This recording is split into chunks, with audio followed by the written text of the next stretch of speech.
Hello student. Hello student, आज ग्रामरचा नवीन topic not only but also as well as आणि बोथ.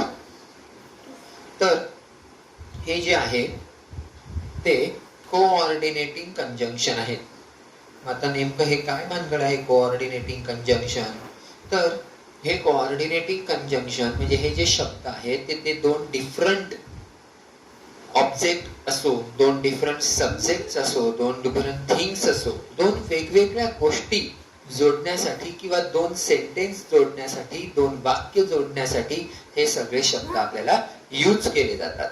तर याच्यावर जर आपण काही एक्झाम्पल बघितलं, याच्यावर काही एक्झाम्पल आपण बघितले तर आपल्याला सहजपणे याचा वापर कसा करायचा ते आपल्याला समजेल. जरा नीट लक्ष द्या. बघा, काही वाक्य आपण घेऊया. वाक्यांवरून तुम्हाला सहजगत्या ते समजेल. इट विल हेल्प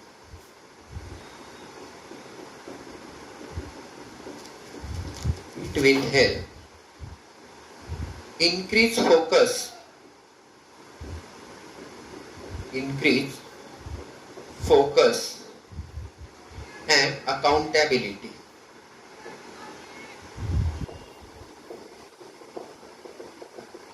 मी तुम्हाला याच्यामध्ये तिघही शब्द वापरून दाखवणार आहे. अजून एक याच्यात घेऊया.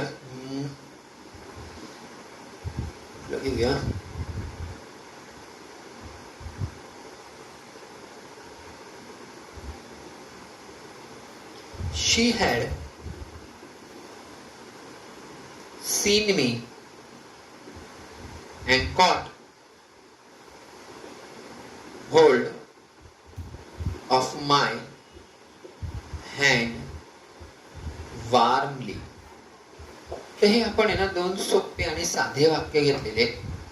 सगळ्यात पहिल्यांदा हे जे वाक्य आहेत हे अँड ने जोडणारे आहे. तर सगळ्यात आधी आपण काय करूया, अँड ने it will help increase the focus and accountability. And ने कोणते दोन डिफरंट जे शब्द आहेत, दोन डिफरंट वर्ड्स जोडलेले आहेत. इन्क्रीज फोकस आणि अकाउंटेबिलिटी है ना. इन्क्रीज फोकस अँड अकाउंटेबिलिटी हे दोन शब्द जोडले. तर लक्षात राहू द्या, नॉट ओनली बट ऑल्सो अँडच्या वाक्यात वापरताना अँड जे आहे त्या जागेवर बट ऑल्सो टाकायचं. त्याच्यानंतर ॲज वेल ॲज वापरताना अँडच्या जागेवर ॲज वेल ॲज वापरायचं. सांगतो मी पुढे कसं वापरायचं. आता बघा, दोन शब्द आहेत. मग पहिला शब्द नॉट ओनली ने आणि दुसरा शब्द बट ऑल्सो ने जोडायचा. जसं इट विल हेल्प, पहिला शब्द आहे इन्क्रीज फोकस, तो नॉट ओनली ने जोडूया. नॉट ओनली,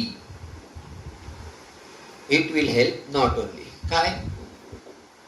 इन्क्रीज फोकस, पहिला शब्द नॉट ओनली ने जोडला, इन्क्रीज फोकस. अँड काढून टाका, त्याऐवजी लिहा but also. It will help not only increase focus but also accountability.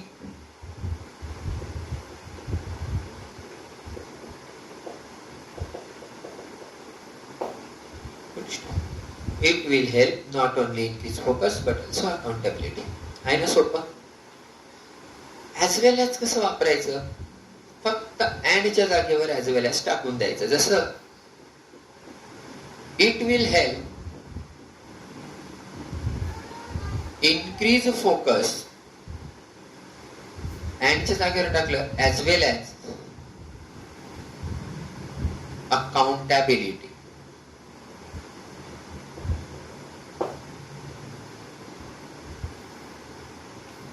आता बोथ कसं वापरायचं? कधी कधी नॉट ओनली बट ऑल्सोच्या ऐवजी पण बोथ देतात, कधी कधी ऍज वेल ॲजच्या ऐवजी पण बोथ देतात, कधी किंवा एखादं वाक्य दिलं असेल तरी बोथ लावतात. तर अँड नाही काढायचा, वाक्य काहीच काढायचं नाही. जो पहिला शब्द आहे त्याच्या ऐवजी बोथ लावायचा आहे. इट विल हेल्प, पहिला शब्द इन्क्रीज आहे त्याला लावायचं बोथ, त्याच्या आधी both. Increase focus and accountability.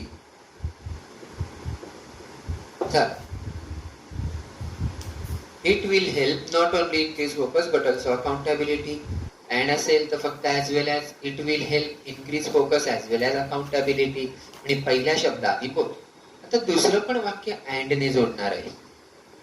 जसं she had seen me and caught hold of my hand warmly. तिने मला पाहिलं आणि नुसतंच पाहिलं नाही तर तिने माझ्या हातात हात घेतला प्रेमाने. तर असं त्याचा अर्थ आहे. शी हॅड दोन गोष्टी केल्या, सीन मी आणि cot hold of my hand warmly. या दोन गोष्टी आहेत. या दोन वेगवेगळ्या क्रियांना अँड ने जोडलेले, बरोबर. या दोन वेगवेगळ्या ऍक्शन्स आहेत त्यांना अँड ने जोडलेलं आहे. तर ते बघा आता कसं.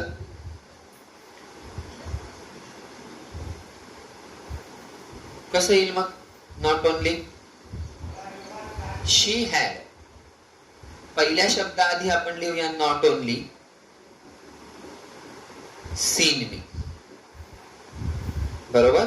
सर पहिल्या शब्दाआधी लिहिलं नॉट ओनली आणि अँडच्या जागेवर टाकायचं आपल्याला but also. But also cot hold of my hand warmly. आज आपण अँडचे जनरली घेऊया.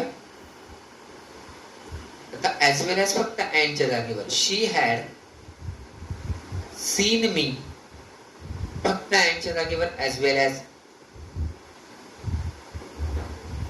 Got hold of my hand warmly. आणि अँड जर वापरायचं असेल तर काहीच करायचं नाही, पहिल्या शब्दाआधी बोथ वापरायचं. Sorry, and both. She had both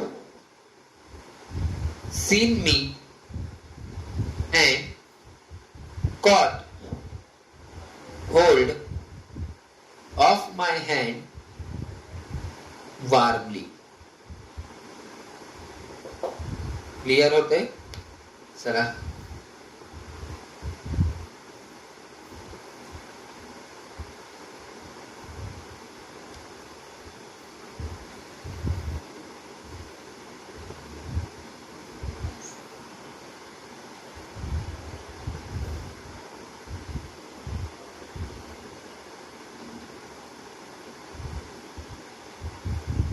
बघा, आणखी काही वाक्य घेऊया.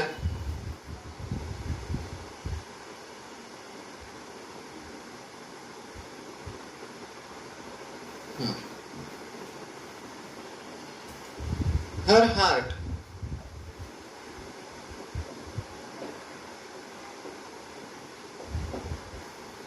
was throbbing with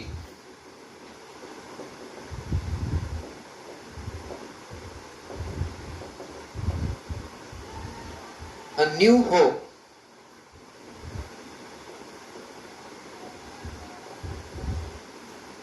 and new life.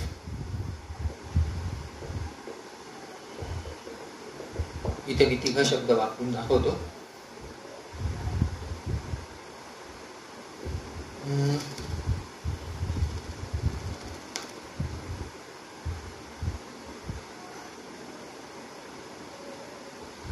She is not only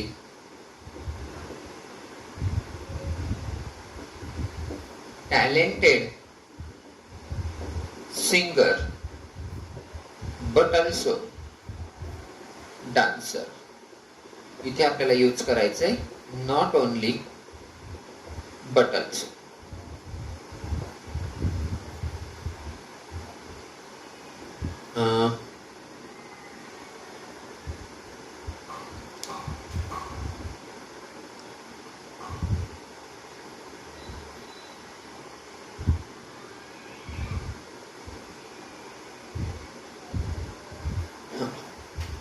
their teamwork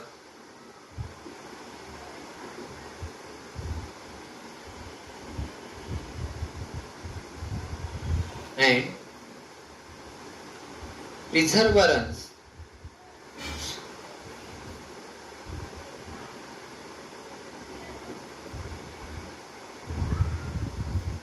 were impressive. इथे आपण बोथ आणि ॲज वेल ॲज वापरूया. नॉट ओनली पण वापरून घेतो. चला, एक वाक्य दिलं आहे. Gopal is both kind and honest. इथे तुम्हाला यूज करायचंय नॉट ओनली बट ऑल्सो, आणि दुसरं वापरायचंय ॲज वेल ॲज. 2 मिनिटं व्हिडिओ पॉज करा. जमतं का बघा.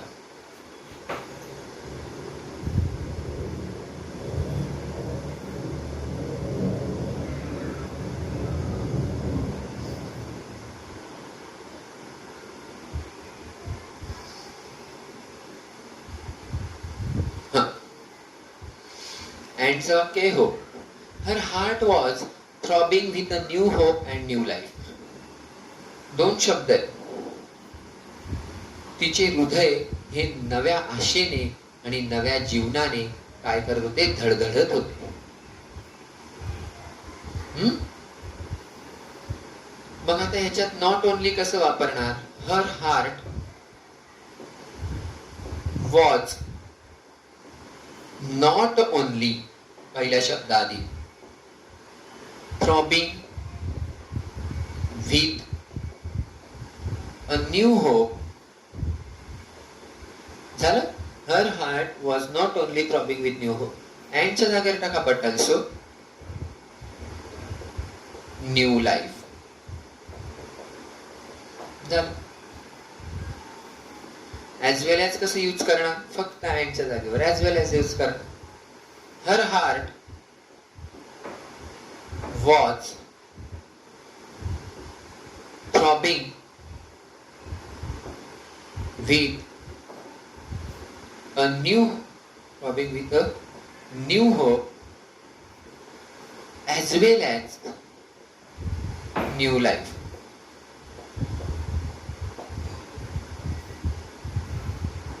आता इथे बोथ कसं वापरणार? पहिल्या शब्दाआधी both. Her heart was both throbbing with new hope, राहून गेलाय, and new life. है ना? and चे वाक्य सोपे आहेत रे. आता नॉट ओनली बट ऑल्सो आपल्याला दिले. सॉरी, इथं तेच लिहिलं गेलं. इथं ॲज वेल ॲज पाहिजे. आता आपल्याला नॉट ओनली बट ऑल्सो दिलेलं आणि ॲज वेल ॲज काढायचं. तर सगळ्यात पहिल्यांदा नॉट ओनली बट ऑल्सोच्या जागेवर जर ॲज वेल ॲज वापरायचं असेल तर नॉट ओनली काढा आणि बट ऑल्सोच्या जागेवर फक्त ॲज वेल ॲज लावा. म्हणजे कसं येईल? शी इज नॉट ओनली काढा. टॅलेंटेड सिंगर बट ऑल्सो काढा.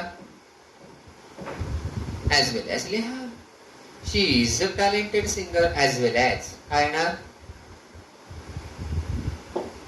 डान्सर झालं. She is talented singer as well as dancer. Please सोपं. क्लिअर? आता बोथ पण वापर. आता अँड आहे तर बोथ हे यूज करता येईल आणि ॲज वेल ॲज यूज करता येईल. आता अँड ने जोडणारे शब्द कोणते? Their team work and perseverance. पहिला शब्द आहे देअर टीम वर्क आणि दुसरा शब्द आहे प्रिझर्व्हरन्स. म्हणजे हे अँड ने जोडलेले आहेत. आपण इथे नॉट ओनली पण यूज करू. चला, मग इथे नॉट ओनली पण यूज करू. मग आता पहिल्या शब्दाआधी नॉट ओनली. नॉट ओनली कारण पहिल्या शब्दाआधी नॉट ओनली लिहावं लागेल. Their team work. Not only their team work. अँडच्या जागेवर बट ऑल्सो. प्रिझर्वरन्स झालं. Not only their team work but also perseverance. Where impressive stop. Not only their teamwork but also perseverance were impressive. As well as कसं वापरणार अँडच्या जागेवर. But their teamwork अँडच्या जागेवर as well as their teamwork as well as perseverance were impressive. Both कसं वापरणार. आपण काय करतो both वापरताना. पहिल्या शब्दाच्या आधी बोथ. तर पहिला शब्द ने जोडणारा देअर टीम वर्क आहे म्हणजे त्याच्या आधी म्हणजे सुरुवातीलाच बोथ येईल. Both their team work.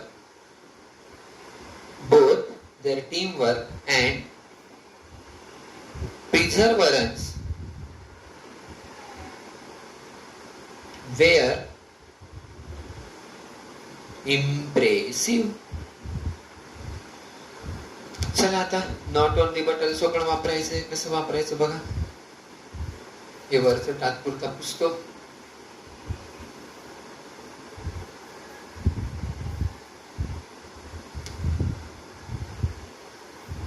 काय वाक्य.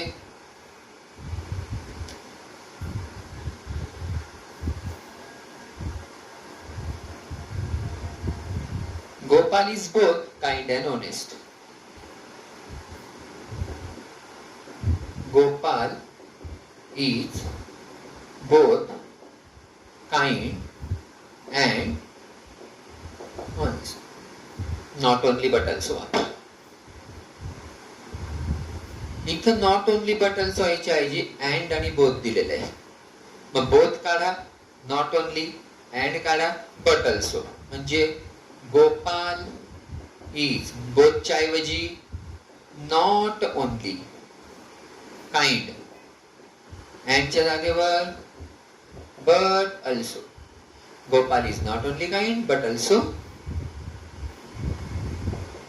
ऑनेस्ट. आणि ॲज वेल ॲज तर सोपं आहे. फक्त अँडच्या जागेवर वापरा पण बोथ काढावं लागेल. गोपाल इज बोथ काढा kind as well as honest. आणि लक्षात. चला right down.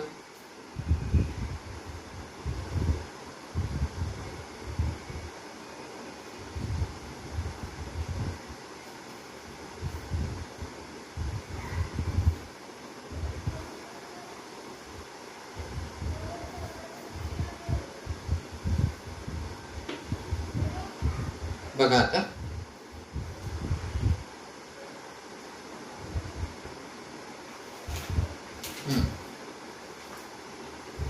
World Heritage Site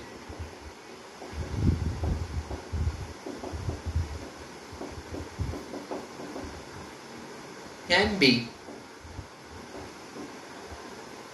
a combination of both cultural and natural areas. And natural areas. दुसरं दिलेलं आहे. कुठं गेलं.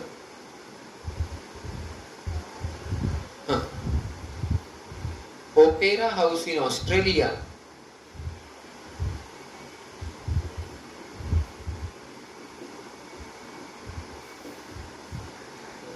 and the historic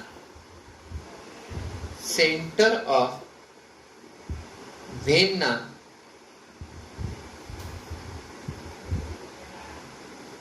in Austria are cultural site of World Heritage. आता या पहिल्या वाक्यात आपल्याला बोथ दिलेलं आहे, ऍज वेल ऍज आणि अँड ऍज वेल ऍज आणि नॉट ओनली वापरायचं आहे. आणि या वाक्यांमध्ये तिघही गोष्टी वापरायच्या आहेत. तर चला व्हिडिओ पॉज करून करू शकतात का तुम्ही? थोडस व्हिडिओ पॉज करून पण करत जा. सर सांगताय बघा. आता इथे बोथ आणि अँड आहे. नॉट ओनली कसं वापरणार? वर्ल्ड फक्त बोथच्या ऐवजी, नॉट ओनली अँडच्या ऐवजी, बट ऑल्सो. मग world heritage sites can be a combination of, याच्या ऐवजी येणार नॉट ओनली कल्चरल,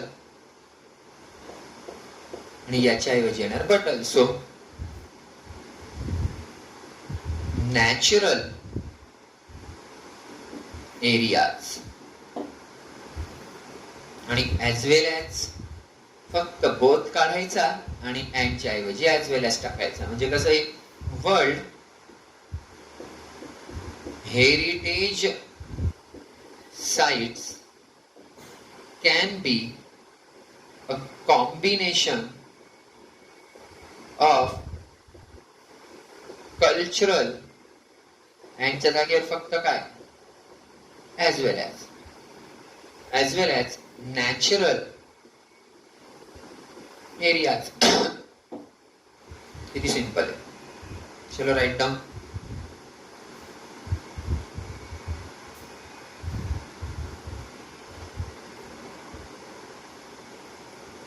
थोडं दुसरं विचार करा थोडासा, कसं येऊ शकतं.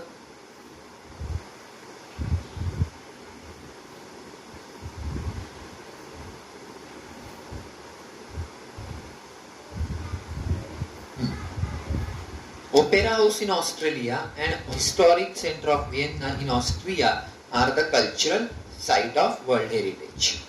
And ने काय जोडलंय? ओपेरा हाऊस इन ऑस्ट्रेलिया, नाव ऐकलं असेल, आणि historic centre of Vienna in Australia. याच्यात नॉट ओनली कसं येईल? पहिल्या शब्दाआधी नॉट ओनली, म्हणजे अँड ने जो पहिला शब्द जॉईन केलाय त्याच्या आधी नॉट ओनली. मग not only opera house in Australia, यांच्या ऐवजी बट ऑल्सो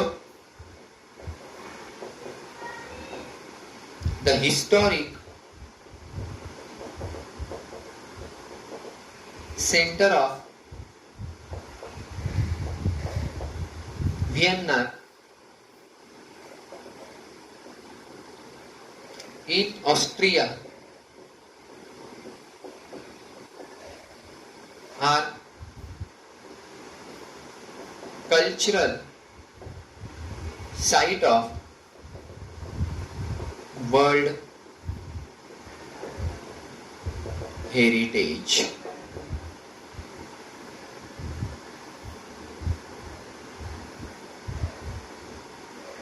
आता ऍज वेल ऍज कसं? फक्त अँडच्या जागेवर, म्हणजे कसं येईल?